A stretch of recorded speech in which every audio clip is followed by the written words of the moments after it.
A big question that managers or CEOs have to face is how far they will go to protect or save their company. And a big question is whether you'll lie to save your company.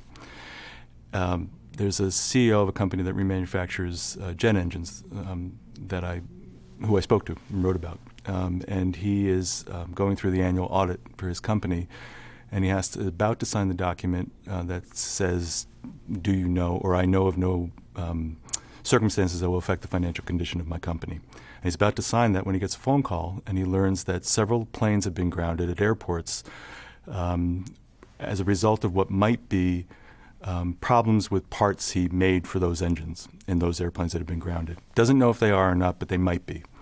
And he's agonizing, do I sign these documents? You know, this obviously, if it's us, it could have a major effect on the financial condition of the company.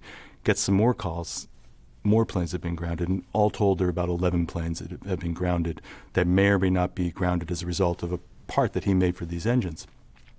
And so he has to decide what to do. Do I sign these documents? And he consults a first lawyer trying to find some legal advice on what to do, and that lawyer says, by no means should you sign this. If it turns out it's your fault and you've signed these documents and you haven't disclosed it, you've got a problem on your hands.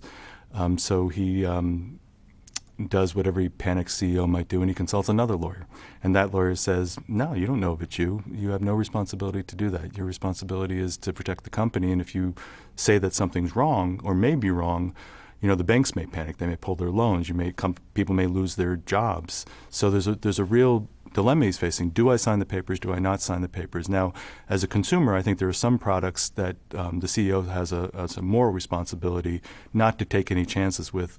And as someone getting on an airplane, if I'm getting on that airplane and the CEO has any inkling there may be something wrong with a part in that engine, I want him to say, don't get on that airplane. By not disclosing it, he runs that risk. So he's faced with this decision, and he decides ultimately that he's going to sign the documents that say he doesn't know anything. So essentially, he's basically lying to save his company. It turns out that the discovery is that it's inconclusive, that they can't determine whose fault it was, and within a year he sells his company out of the guilt that he feels over having signed the documents.